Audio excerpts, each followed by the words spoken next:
right, good morning. Welcome to the Thurston County Board of County Commissioners Agenda Setting Work Session for Tuesday, September 3rd, 2024. It's 9:04 a.m.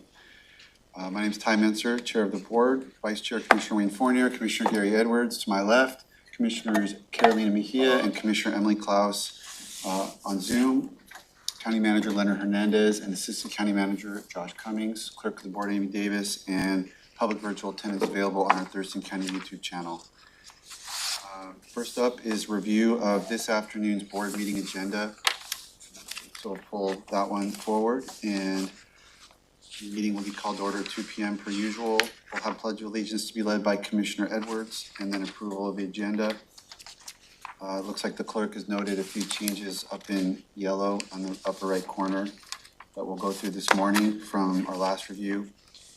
And first up is presentations, and it's a proclamation for First Responders Day. Yes, a combined proclamation in honor of 9/11 and in recognition of first responders is in your packet. Under Sheriff Pearsall and Chief Deputy Mansilla is in attendance, along with a few members of the EMS Council that were invited, and some emergency services staff with Ben Miller-Todd. And City of Tenino Council member John O'Callahan was invited as well. Folks, Ben, I'll have it here between 3 and 6. and would you, is you or someone of them want to make a comment? I'll talk to our email. Just give me a heads up so I know how many speakers we have. That'd be great. Any questions on this one? Okay, opportunity for the public to address the board, and then county manager update. I'll be updating about the Centralia Bridge item that we'll be speaking to the interim city manager about it, and we look forward to providing more information once that conversation takes place. Okay, any questions for county manager? Nope, okay. Consent items are 3A through 3H, and first up is auditor. Request to cancel outstanding warrants. I don't see anyone from the auditors team here. They were here the last time, and there seem to be no questions. Are there any new questions from the I board? think Diana Benson was here last meeting. Yeah, she answered. Questions from the board, concerns about item 3A? Okay. 3B is Superior Court, Equine Assisted Recovery Support Services. And I think Sabrina was able to join us last week. We don't see her this week. There were no questions that seemed last week. Are there any new questions that we can relay to them? Nope, hearing none. Okay. 3C, contract amendment with Capital Consulting. Mr. Gelder is on a well-deserved vacation. This item is making its way through. I believe the team has met with the Capital Consulting Group, and I know that Josh Cummings has agreed to help pick this up and move it forward. I don't know if there's any questions at this point or any updates that you have, Josh. No updates. Okay. This is with Ms. Munguia. This is the state. For our, say again? I'm sorry, your I call question? you The state lobbying contract. State. Yeah. Questions, concerns? Okay. We go on to 3D, Emergency Services, Amendment to Emergency Medical Services Council bylaws. Ben Miller-Todd's here, Emergency Services Director. Good morning, Commissioners. I'm here to answer any questions you might have regarding the bylaws we've had discussions on for the last few weeks. Just thanks for giving me time to talk to folks. Absolutely. Yeah, thank you, Ben. Appreciate the openness and willingness to talk that through. Absolutely. I think we're good. Okay, perfect. Go. See you this We've afternoon. had several conversations on that. Thanks, Ben. Have a good morning, Ben. You too. HR is up next with 3E, Board of Equalization's request to convene. Good morning, Commissioners. I'm Ruth Elder, Clerk of the Board of Equalization and Community Program Manager with HR. Good morning. This is an annual process whereby the Board of Equalization has to request the permission of the County Legislative Authority to convene to hear assessment appeals. So the board would like permission to convene for the 2023 assessment year, We're still hearing appeals from the prior year, but what we're looking to do is to do some efficiency consolidation.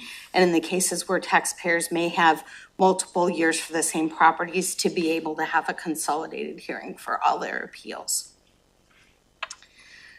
So the threshold that has to be met is there has to be more than 10% of the number of appeals from the prior year. And so in the 2022 assessment year, we had 1,072 appeals. 2023, we had 597. So that does in fact exceed the 10% of the number in the prior year. I'd be happy to answer any questions you might have. No questions. Questions for Ruth? Why are there so many? Why are there so many? Yeah. Well, we've had as many as 2,000 appeals in a year before. So I'm entering year 29, so I've seen a lot of this go by, including the highest years in the history of the board. So yeah, so we actually have, even though we had 1,072 appeals, that was still about half of what we had in our highest years. So, I mean, you figure how many parcels there are in the county, and each person who wants to appeal an assessment has to file on every parcel that they wish to appeal. I don't think my mind was focused. What is the 10% trigger? If 10% So more? there has to have been at least an exceed 10% of the appeals in the prior year in order to ask you to convene the board. So in other words, we'd have to have more than 10% of the 1,072 appeals, which 597 is more than that. Oh, I see what you're saying. If there was Yeah. like some tiny number. Exactly, and yeah. it waits till the next year or something? Well, no, we just have to make sure that we get permission each time we want to convene a new caseload.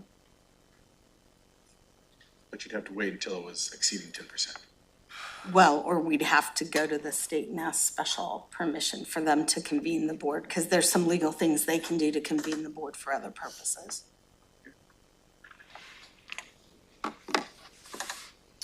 Okay, interesting. Thank you. Okay, Thanks thank for you being very here. much. Thanks. Sabrina, I saw you pop in. Now your face has disappeared. Just stepped away. All right, well, when I see her back, we'll revisit 3B. But until then, we'll go to 3F, Information Technology Annual Renewal of Dual Multi-Factor Authentication. Good morning, Commissioner. Sherry Elg, IT Director. For your consideration, I have the renewal of our annual agreement for Duo, which is our multi-factor authentication tool. My request is to get approval to renew it for the next 5 years.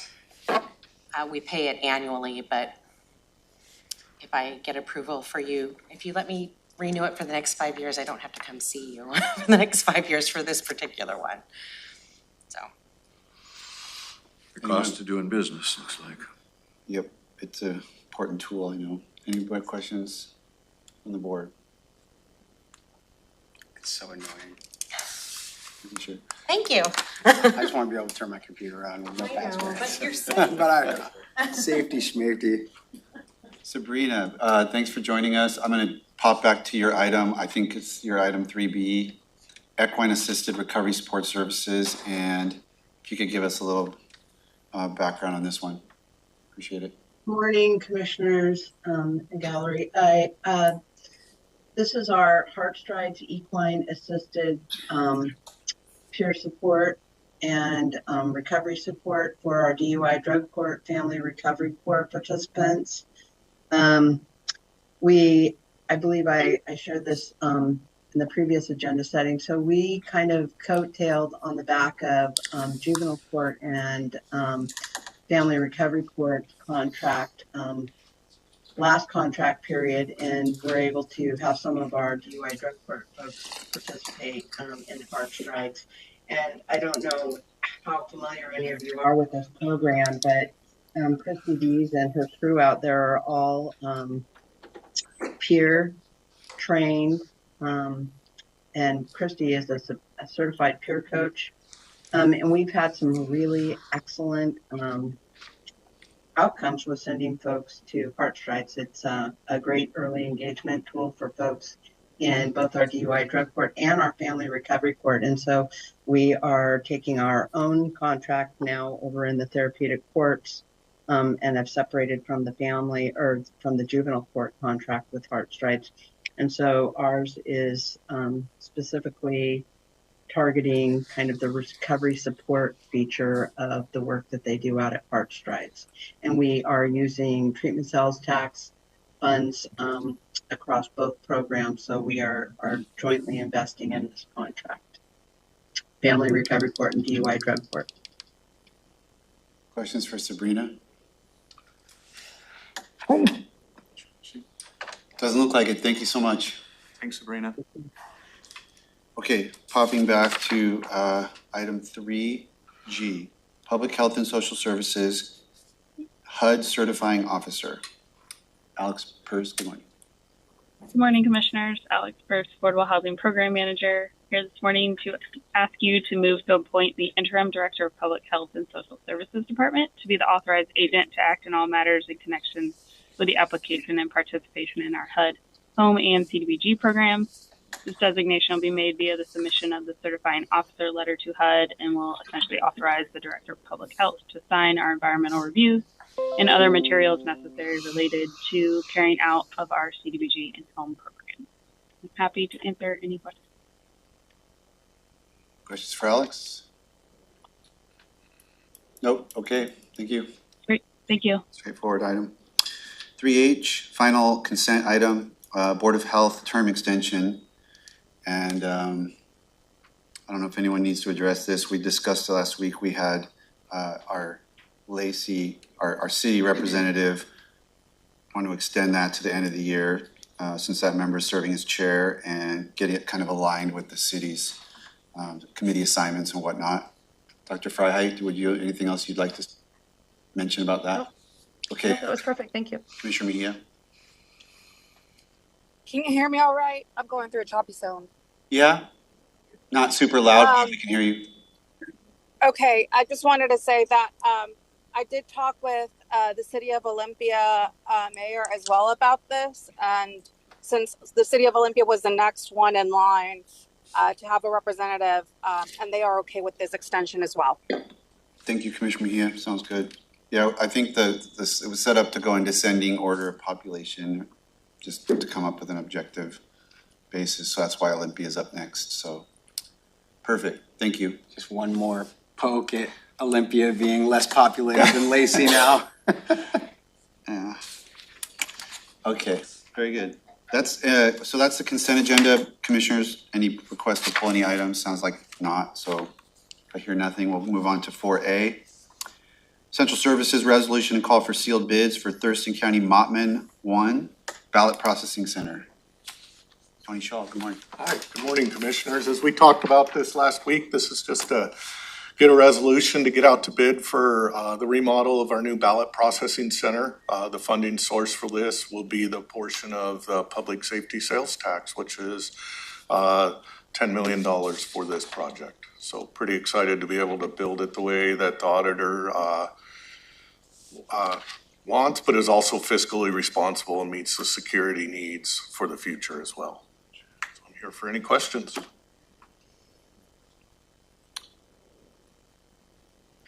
I have no questions. Awesome. Thanks, Tony, for your hard work.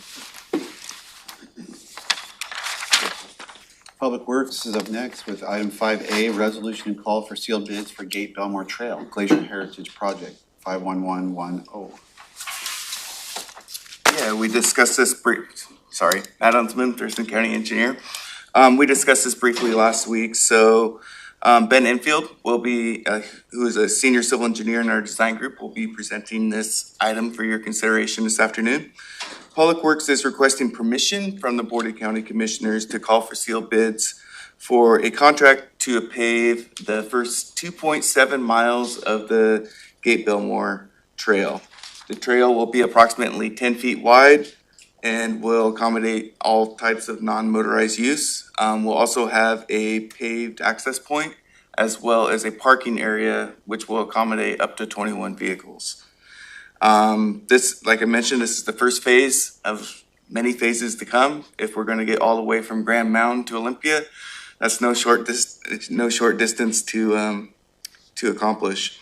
The estimated construction cost is 1.8 million. REIT funding and park impact fees will be used to cover that cost. At this point, be happy to answer any questions. Questions for Matt? Met with some constituents last week, two in particular that live on that area, and they had some questions, concerns that we've recorded and will be kind of relaying to you. Some of them you probably already considered, and there's just probably some simple responses to the constituents that are in order. But sure, send them our way. Yep. We will take in touch with you on that. Okay, perfect. Thank you, Matt. Next up, resolution to call for sealed bids for Pleasant Glade Elementary Pedestrian Improvements Project. Ben Enfield will also be presenting this for your consideration this afternoon.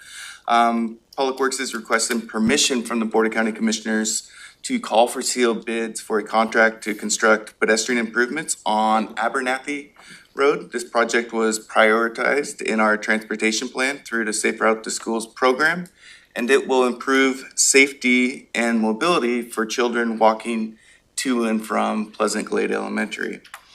This project will install approximately a 1/3 mile of sidewalk. It'll install a bike lane along 15th, and then it'll also improve sidewalks and ADA ramps that need improved as were identified in our ADA transition plan.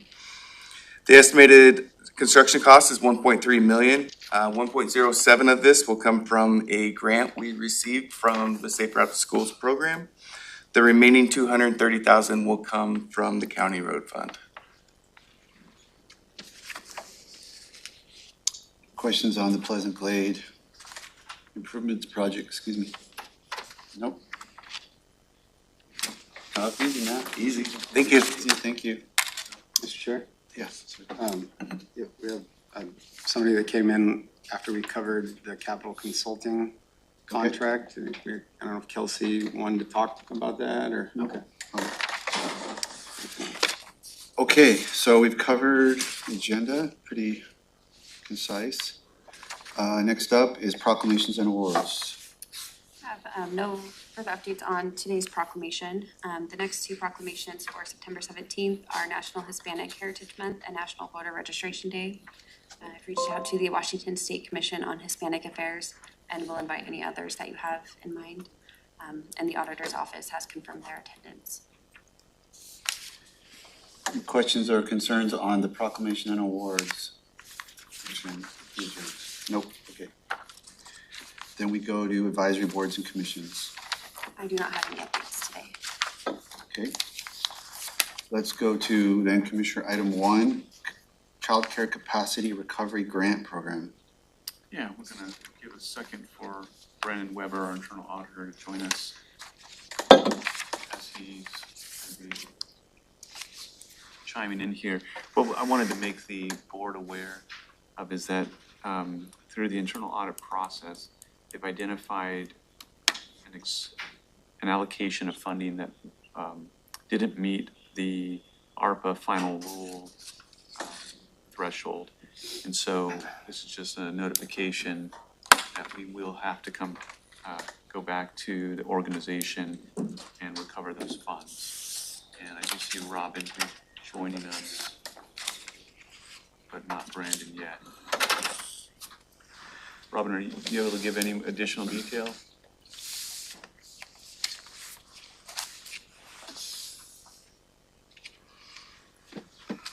Well, I don't know if there's any questions. We just wanted to make you all aware of that. Oh, Brandon's here. Brandon, thanks for joining us. Robin, Brandon, anything? Brandon, see you. Red. Anything to add to this discussion? My apologize. I was too slow to get on this morning. I thought it was going to be a little bit later. Brandon. My 2 cents on this, it's kind of a simple eligibility question under all federal rules. There's requirements that we must follow in the course of monitoring. We identified one grantee where the rules weren't precisely followed, and so we're just looking for some direction for the board on how to proceed with that. Yeah, I think the way it's been presented is we really have no choice but to go and recover these funds in order to comply with, we're gonna say ARPA, I know that it's SLURF, but it's really the ARPA heading. I did want the board, and the group, can we, Brennan, can you identify the group that we have to recover the funds from? Yeah, it's the EDC. We worked with them closely on a lot of these programs, and they've done a really great job. And here's just one that slipped through the cracks. We've done an initial outreach to them. They don't necessarily agree with some of our findings. And so my commitment is to connect with the EDC leadership team so that we can explain what Brandon is seeing and kind of talk that through. But we didn't want that conversation to go too far down the road without the board members being aware this is taking place. With the EDC, we do have a Thurston County rep. I'm wondering if Commissioner Fournier, you know, kind of, since we do have a board member, I think it would be good to have Commissioner present, just to kind of. Yeah, happy to do that. Yeah. Yeah, no problem. Happy to have Commissioner Fournier part of that discussion. We don't think that it's too complicated of a discussion, but we do want to understand what they're seeing differently than us. It's just that we have to walk the straight and narrow with the ARPA funds, otherwise we'll have to pay it back ourselves. And how much money is this? 50. And if we conclude that we're right and they're wrong, what do we do? We will have to recoup the money from the EDC. But the EDC sent it on to another entity? Right, so it's kind of like similar to the other situation we had with the other nonprofit. We're gonna have to go out, work with them to get the funding back. Brandon, feel free to jump in if you have any perspective.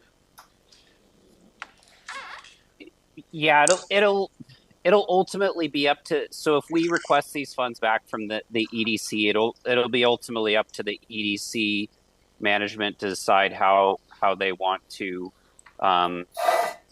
repay these funds. These funds were passed through to a child care provider in the community that was kind of the crux of the eligibility question. But it'll be up to them whether or not they repay these funds out of their, general operational, whether they try to pursue recovery. That's not something we're party to that agreement. Our responsibility is that these funds are used in compliance with the final rule. But as mentioned, commissioners, our commitment would be to sit down with the EDC leadership, have Commissioner Fournier there, and explain to them the eligibility and see what their difference of opinion and how we can come to terms. If I may, there's one major difference between this and the other situation, if you will, and that is that this child care provider that received the funds would have otherwise been eligible had they been in existence prior to, I think it's March 3rd of 2021. Other than that, they were an eligible entity for the funds. There was no fraud going on in this case. So there's that. And actually, children were helped rather than someone stole our money. Yes, slots Like a were pretty big difference, expanded, too. children received, or families received the assistance. So it's not a question of if the money was properly spent. It's a technicality that the entity was not in existence prior to the mandatory date that was set by federal law. and there's not a lot of question there. Can Yeah, go ahead.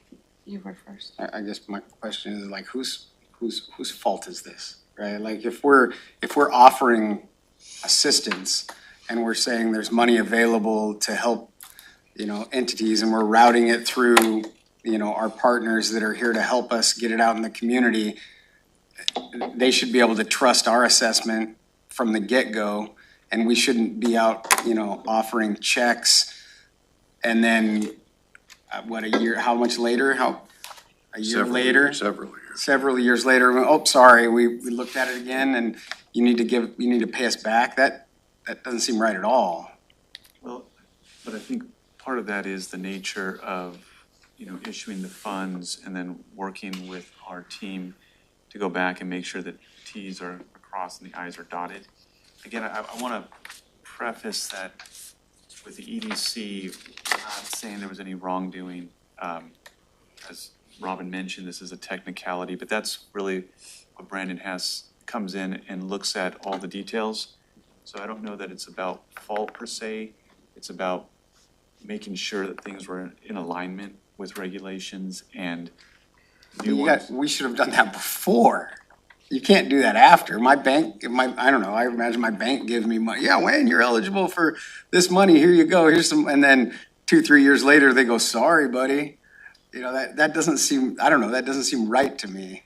That's How audits work. sure, but like, I don't know, maybe I'm. And there's a discussion the reason I'm hedging here is there's a discussion we need to have with the EDC. I do not want to infer that anything wrong was done. Yeah. And so we need to talk to them about what they see and what we see. This was more just to give you a heads up. That's the direction we're taking per the ARPA guidelines. We have to have these discussions. Commissioner Howard. But could we maybe have these discussions in an executive session, being there of a legal issues, I guess? I don't know. I mean, I'm just trying to protect all parties. Sure. There's really no. I don't perceive a legal issue yet. If something pops up, we'll inform you and take it to executive session. A great question, though.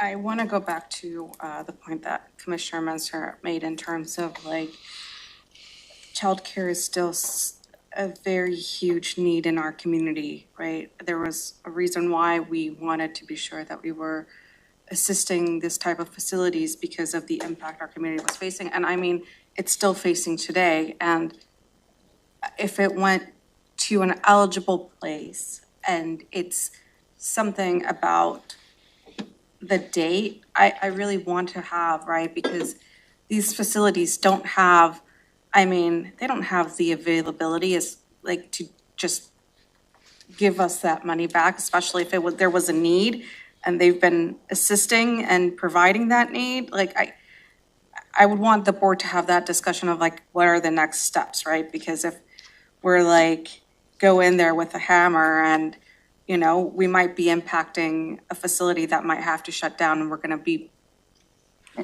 Nor does the EDC, who just served as a conduit.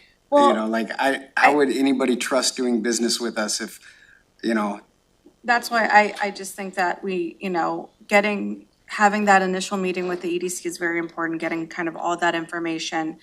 But then also coming back to the board and providing that information on like, what are the impacts, right? We need to be aware of, and what are the next steps and what is it that we need to do? And if Yeah, we're happy to come back and have the conversation. I want to be clear, though, that we're responsible with the ARPA funding to look and make sure that things that things followed the guidelines. As you all remember with ARPA, sometimes the guidelines were, at least me not being here, but for my former context, guidelines came out after the fact that money was issued. So it is unfortunate at times that we have to go back and look at this, but it's our due diligence. And if we did not do this proactively, we would be getting notice from the federal government that we owe the money back if they find it. And so I do appreciate Brendan's work in doing this. We will have discussion with the EDC, and we can also talk about what are the potential impacts and bring that back for broader discussion. We don't believe it's litigation at this point, but Commissioner Edwards, if it does go down or look like it's going down that path, we'll be very sensitive.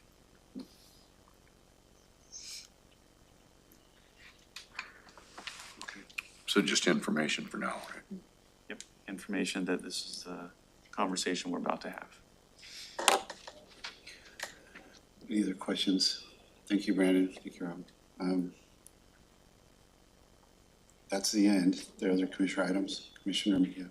I do have, just hearing on the BOE today, and kind of hearing that backlog. I really think, we've heard from Assessor Drew on kind of the impacts to his office about this, and I understand that maybe this backlog is not as bad as it's been in previous years, but I feel like it's still not good enough. And so I really do think that the board needs to have a conversation on what are the options? Is it going with a hearings examiner to help assist? I think that was one of the options that Assessor Drew mentioned that the Department of Revenue had also suggested that we do in order to help with the backlog, was to go with a hearings examiner and kind of assist with that backlog. If that is, an option, then how, I just want to look at different avenues in order to help with that backlog, because at this rate, we're never going to be able to get through it. And I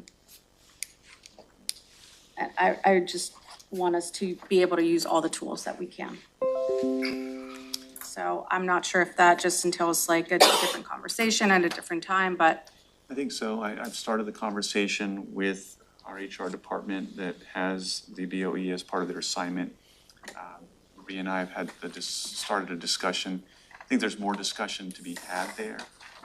So give me a little bit of time, but we can bring something back for conversation with Maria and look at some options.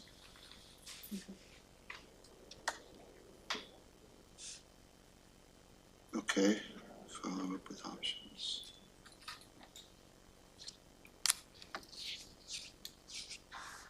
Other items? Not hearing any. I was hoping the board would take action to restore Commissioner Klaus to her committees based on the results of the investigation we heard on Thursday. I'll make the motion if there's support for that.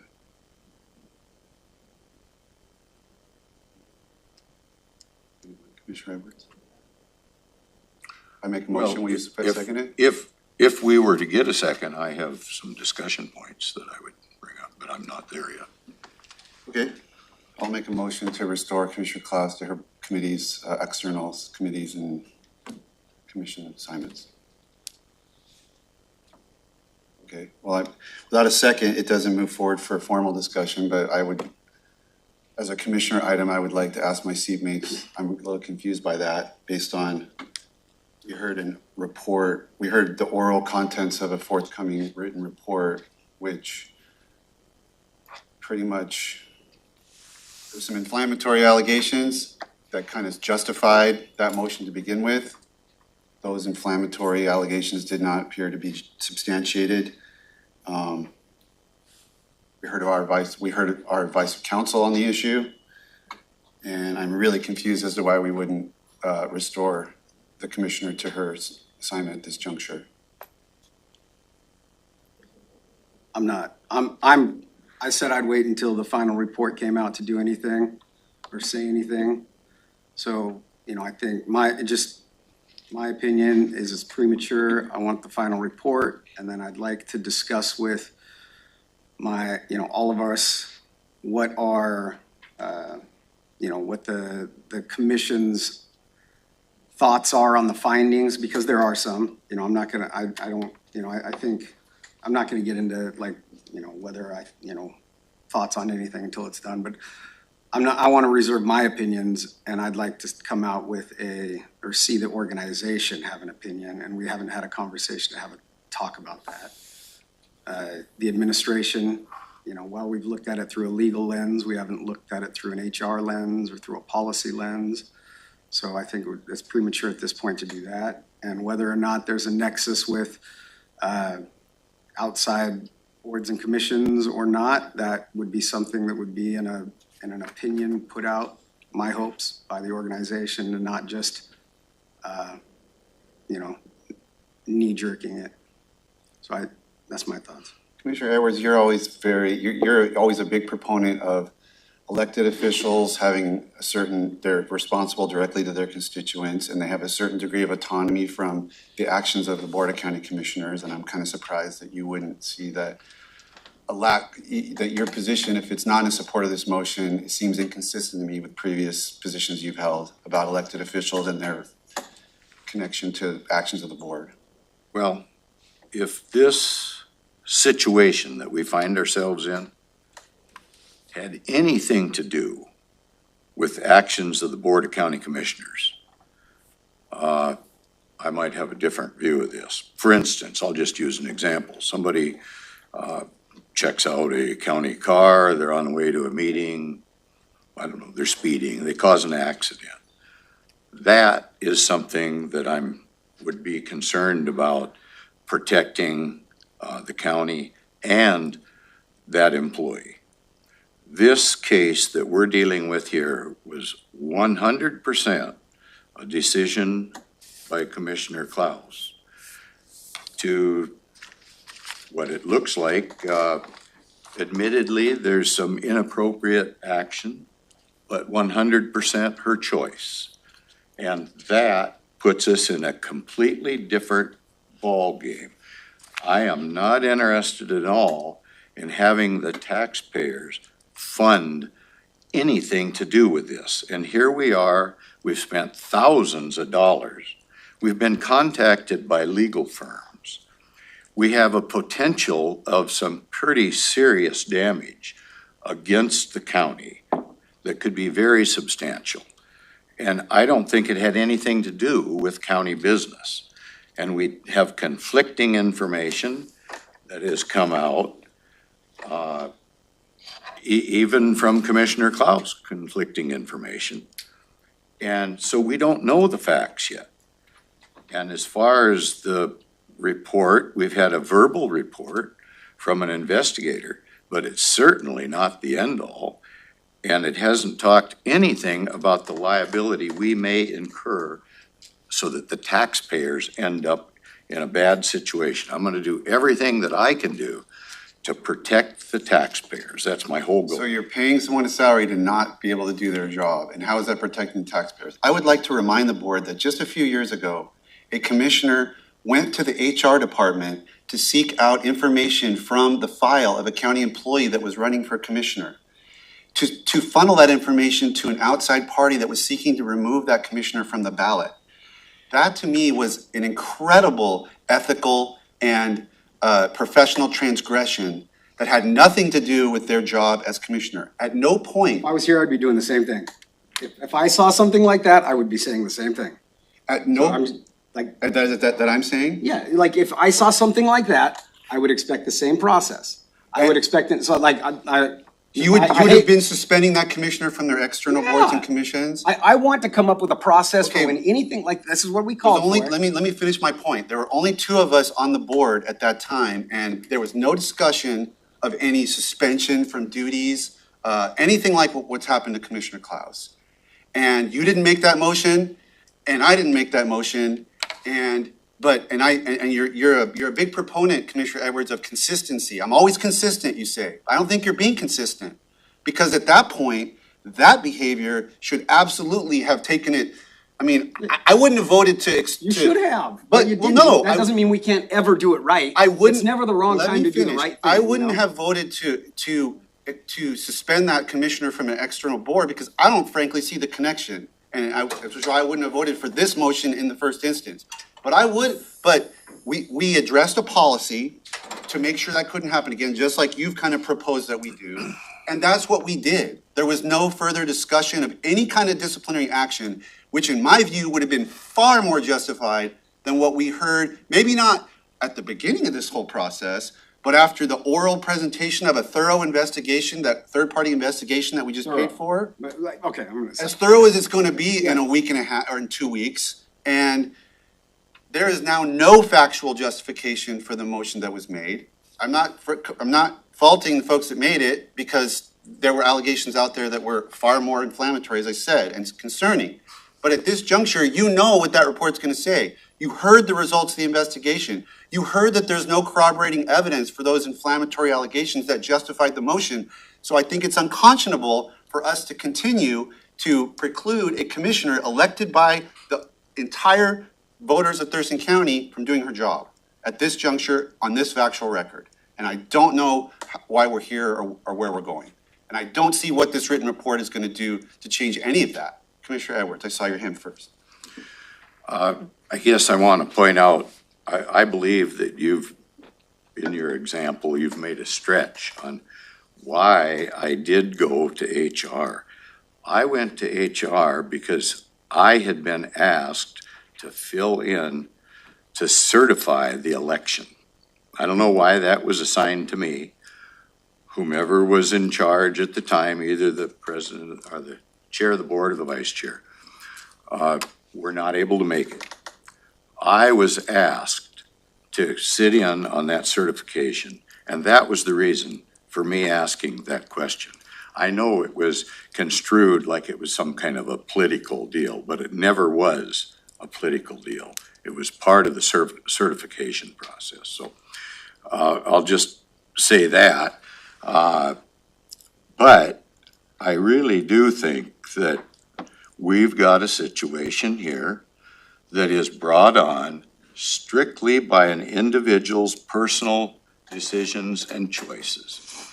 And it has a potential of damaging employees. It has a potential of causing a hostile work environment that we're stuck with through no choice of this board. But an individual commissioner made some poor choices, and I'm not saying we don't all make poor choices, but I'm not there that we're off the hook, and I don't think we should be paying for any of this. Given your example and what I just heard, right? So it wasn't handled right. Whatever happened, I don't know what happened, but it wasn't handled right. There was no proper investigation at this other thing, and then there was no final opinion given. So now we've still got, an unofficial, statements about what happened. I don't want to do that again. I'd like to So see what you I'm in- saying, is, you finish the investigation. It's almost done. It's not drafted. When it's drafted, the council commission has to get together and develop a response and a statement. And that statement's what's published. And then 5 years later, when different commissioners are arguing about what happened 5 years ago, they're able to say, this is what the official opinion was, and we didn't rush it. We didn't prematurely reinstate things. We came and we finally deliberated, and then there's no guesswork later on, and we move on. So I want to not do what you're upset about from last time, whatever this thing was that happened. And I would The canvassing board directing Commissioner Edwards to go look in that's. Yeah, whatever. Whatever wasn't, wrapped up in a bow last time. Let's not continue to do those kinds of things. Let's try to do better. We've got a situation. We've got, a standard way of dealing with things. And now we get a final report. The commission gets together and they say, well, these are the things that we're concerned with. These are the things we're not concerned with. And these are the things that we're going to do in the future to never make this mistake again. But we haven't gotten there yet. And so kicking out and checking off, whatever sanctions or prohibitions we've put in place until this is completed, in my opinion, is premature. Let's just finish this out, walk, don't run, and in a week or two, whatever, the chips fall wherever they fall. I think all of what you said can be done without this suspension from external boards. But Commissioner Mejia, I think your hand is up. Yes, it's been up. What we heard were preliminary results last week, and we received a lot of information. And honestly, at that point, I was just assessing where we were at. I'm going to be meeting with the county manager because I have a whole slew of questions that I now have, and some follow-up with the investigator, with the attorneys that I would like. So I'm not ready to move in any direction until there is something that's a little bit more finalized. And so I agree with Commissioner Fournier's assessment that it is premature at this time until there is something out that's available for the public. And then at that time, we can move forward. But at this point, I am not ready. So once again, this board knows better than our legal team, and We were in here a couple weeks ago when we were listening to our legal team and we took their advice and we ended up with a horrible audit. So I mean, just going on whatever the attorney said isn't always working out for us. okay, so that's puts a bow on that issue, I think, County Manager. Just, my perspective, Chair, is hearing the level of questions and, the need for additional information.